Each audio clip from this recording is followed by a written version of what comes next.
안녕하십니까. 황태순TV의 황태순입니다. 2020년 5월 18일 월요일입니다. 2018년 제가 해파랑길을 걷던 2018년 5월 18일은 금요일이었습니다. 이제 거의 그 20일째 걷고 있죠. 20일째 걷고 있는데 이제 며칠 3일만 더 걸으면은 드디어 대망의 고성에 있는 통일전망대까지 가게 됩니다. 5월 18일 그날 금요일, 그날은 양양군 지경리에서 양양군 수산항까지 가게 됩니다. 그 전날은 한광일 관장 이 잡아준 호텔에서 잤고, 거기에서 다시 속초에서 양양으로 빠꾸 하게 됩니다.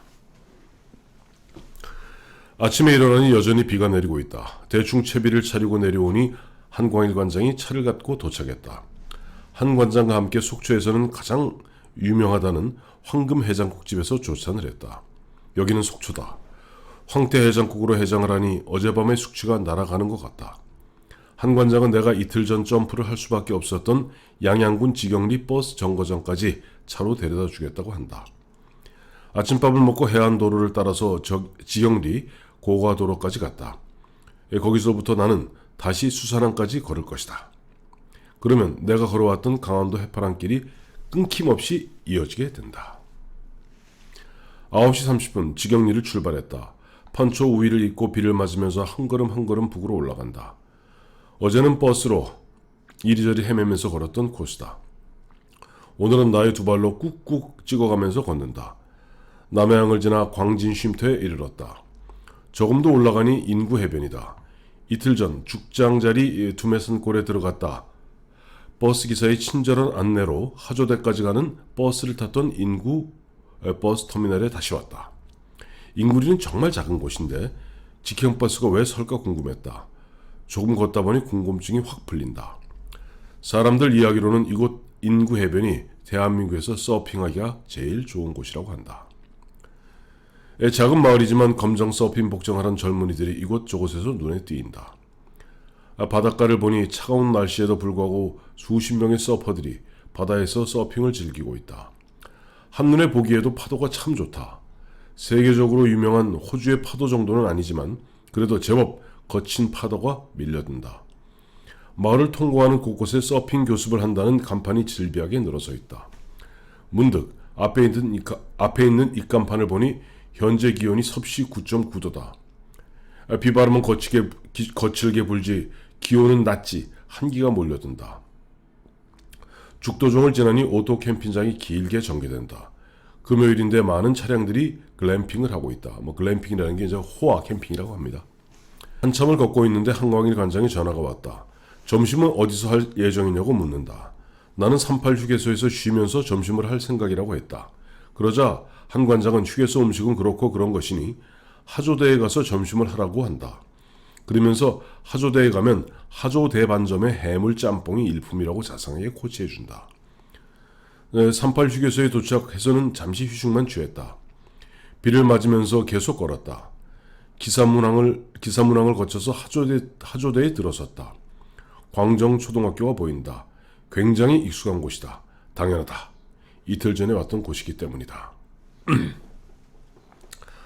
한 관장이 말한 하조대 반점은 이틀 전 손양면으로 가기 위해서 버스 티켓을 끊고 기다리던 그 버스 정거장 바로 뒤에 있는 중국집이다. 이틀 전에는 버스를 기다리느라 제대로 주변을 살필 마음의 여유조차 없었다. 오늘은 다르다. 하조대 반점에 들어서니 점심시간이 한참 지난 때이지만 가게 안쪽 좌석은 물론 만석이고 바깥에 천막을 쳐 만들어 놓은 가설 공간에도 몇몇 일행들이 짬뽕을 맛나게 먹고 있다.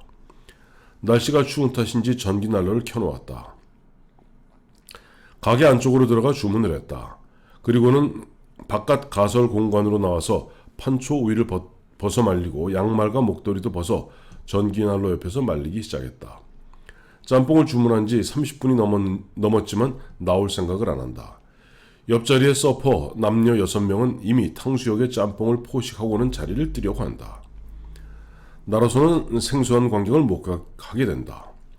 통상 우리 또래들은 함께 식사를 하면 누군가가 총대를 메고 그날 바깥 계산을 책임지는 것이 일종의 관례다. 그런데 오늘 내 옆자리에서 밥을 먹는 젊은이들은 다르다. 이야기할 때는 오빠 동생하며 살갑기 짝이 없다.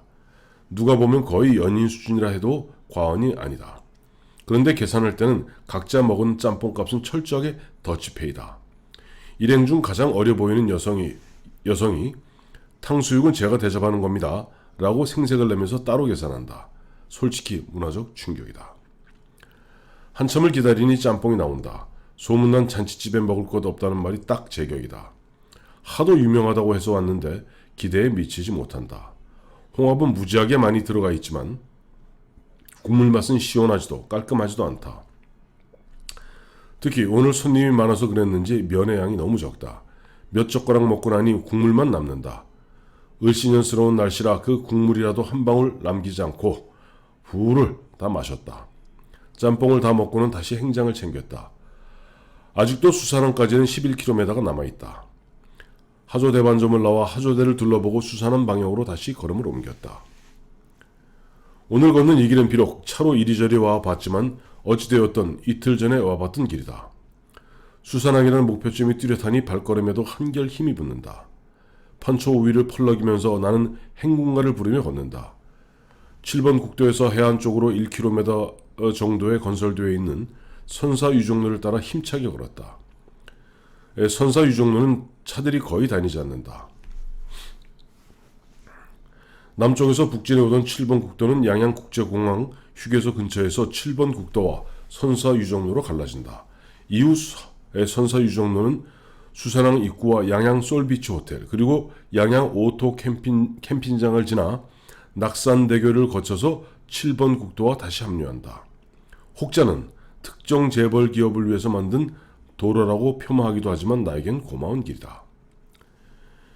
선사유종로를 따라 한참을 걷는데 저 멀리 수산항을 알리는 도로 표지판이 보인다. 더욱 힘이 난다. 마지막 스퍼트를 하는 심정으로 속도를 높였다. 아득히 한광일 관장이 차를 가지고 나와 있다. 손을 흔들면서 몇백 메달을 걸어갔다. 드디어 오늘 걸을 길을 다 걸은 것이다. 26.8km. 지금부터는 한 관장의 안내에 따라 저녁을 먹고 이야기를 나누고 잠을 자면 된다. 한 관장이 정말 반갑게 맞아준다. 한 관장의 차를 타고 다시 속초로 돌아왔다. 한 관장은 속초로 돌아오면서 사무실로 전화를 해서 오늘 내가 묵을 숙소 예약을 지시했다. 오늘은 토요일이다. 숙소가 잘 잡히지 않는 것 같다. 문득 이런 생각이 든다. 이 동네 토박이인 한 관장도 숙소를 잡으려고 쩔쩔매는데 만약 나 혼자 왔었다면 그냥 노숙하기 딱 십상 아니었겠는가. 사무실에서 연락이 왔다. 속초의 명소인 청초호 인근 엑스포타워 근처에 음파 모텔을 어렵게 잡아놨다고 한다. 일단 숙소로 갔다. 숙소에 짐을 부리고 저녁을 먹으러 나왔다. 여전히 바람이 불고 비가 내리면서 체감온도가 거의 영하에 가깝다. 한 관장은 속초에서 가장 잘한다는 돼지갈비 식당으로 안내한다. 숯불이 이글거리는 화로를 갖다 놓으니 조금 추위가 가신다. 갈비를 구워가면서 어제 채 마치지 못한 금구도 이야기로 시간 가는 줄 모른다. 나는 이따금 담배를 피러 밖으로 나왔다. 그럴 때면 한 관장도 나와서 함께 담배를 피웠다.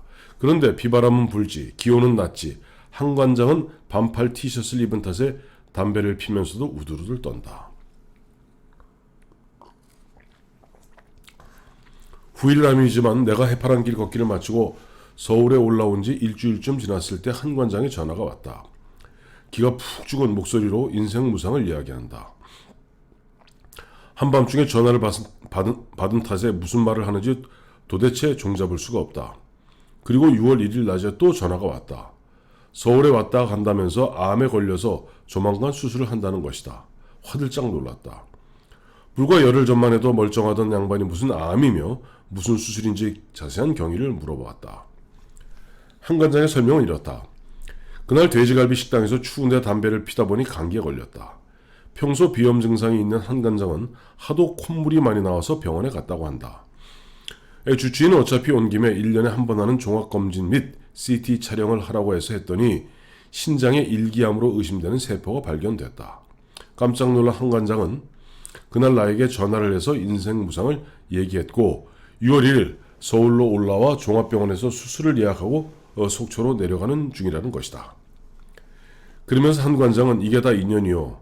만약 그날 내가 감기에 걸리지 않았다면 병원에 갈 일도 없었을 것이고 그랬으면 나중에 암이 2기, 3기로 커진 다음에야 발견할 수 있었을 거 아니요. 라고 한다. 한 관장은 7월에 수술을 했고 암세포는 깔끔하게 정리됐다. 그리고 한 관장은 지금 아주 건강하십니다. 내가 중학교와 고등학교 다닐 때 학교에서 단체로 영어 관람을 하곤 했다. 주로 중간고사나 기말고사를 마치면 선생님의 인솔 아래 단체로 근처 극장에서 영화를 보았다. 지금 생각해보면 참 좋은 영화들을 많이 봤던 것 같다. 그중 지금도 기억이 생생한 영화가 바로 스티브 맥킨과 더스틴 호프만 주연의 빠삐용이다. 많은 사람들이 기억하는 빠삐용의 명장면은 주인공이 감옥 독방에서 벌레를 잡아먹으면서 버티는 모습, 마지막 장면인 야자 열매 뗏목을 타고 파도를 헤치면서 결국 악마의 섬을 빠져나오는 모습 등일 것이다. 그러나 나의 뇌리에 평생 각인된 명장면은 바로 주인공이 환각 상태에서 지옥의 심판관들에게 재판을 받는 장면이다. 주인공은 자신은 종신형을 살 만큼 큰 죄를 저지른 적이 없다고 재판관들에게 항변한다. 그때 재판관들이 주분함하게 꾸짖으며 그가 무엇을 잘못했는지 깨우쳐준다. 바로 젊음을 낭비한 죄다. 내가 좋아하는 명구인 나폴레옹 황제의 마지막 독백. 오늘 나의 불행은 언젠가 잘못 보냈던 시간의 보복이란 말과도 일맥상통한다. 지금 이 느낌은 2018년, 제가 이 책을 쓰던 8월, 9월 그 느낌입니다. 그러니까 지금 느낌하고 좀 다를 수 있습니다. 지금 감옥에 있는 박근혜 전 대통령은 내가 무슨 죽을 죄를 졌다고 하면서 항변할지 모른다. 하지만 내 생각에는 세 가지의 큰 잘못을 저질렀다고 생각한다. 첫째는 국민을 속인 죄다. 둘째는 무능했던 죄다. 셋째는 다른 사람들을 무시한 죄다. 첫째, 국민을 속인 죄는 더 이상 언급할 필요조차 없다. 지난해 돌아가신 김용환 고문의 이야기다.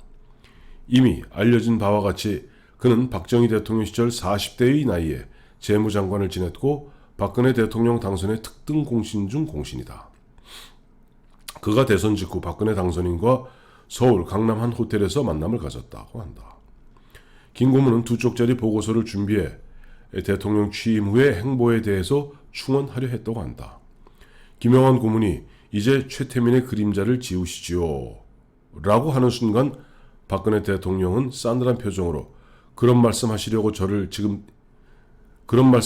지금까지 저를 지지해 주신 거예요? 라고 한 뒤 외면했다는 것이다. 둘째, 무능해도 너무 무능했다.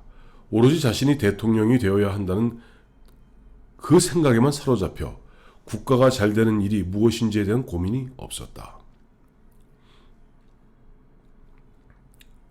사실 해롤드 라셀의 얘기 마냥 인간은 누구나 개인적 사적인 욕구를 갖다가 공적으로 치열하긴 합니다. 그러나 박근혜 대통령은 정치인 박근혜는 대한민국에 몇 가지 돌이킬 수 없는 치명적 손해를 끼쳤다. 우선 자신이 대통령이 되겠다는 그 하나의 목표 때문에 2010년 세종시 수정안을 결사 반대하며 부결시킨 것이다. 그 결과 지금 중앙행정부의 국과장들은 서울과 세종시를 오가는 길에서 시간을 허비하고 행정의 비효율이 극치에 이른다. 둘째는 2012년 국회 선진화법 제정을 주도한 것이다. 혹시 대선에서 질지 모른다는 심리가 작동했던 것 같다.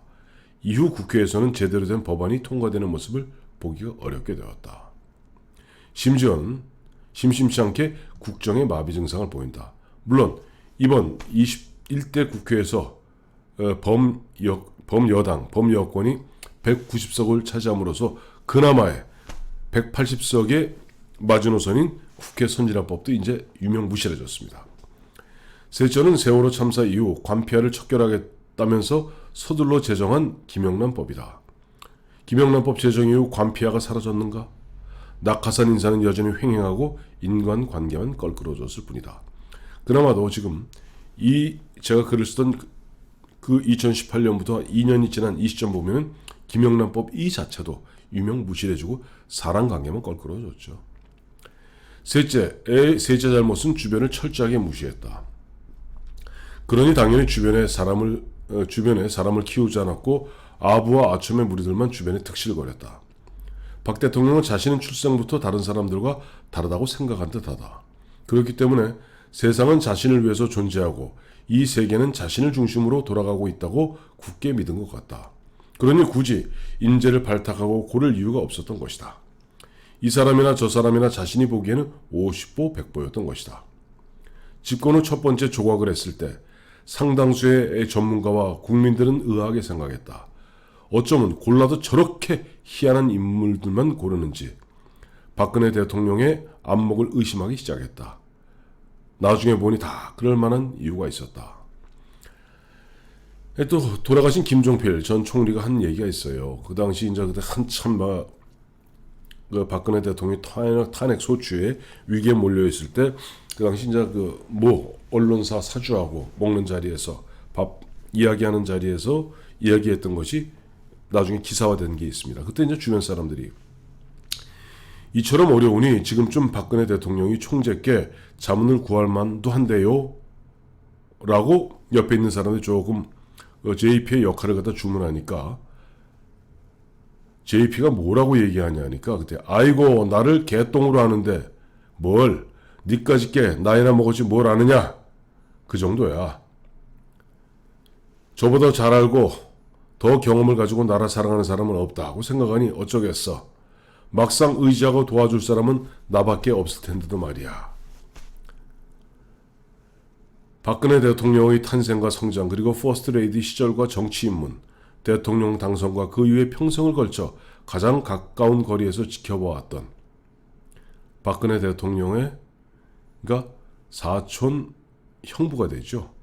가장 가까운 거리에서 지켜보았던 김종필 전 총리의 역사적 증언이다. 그렇습니다.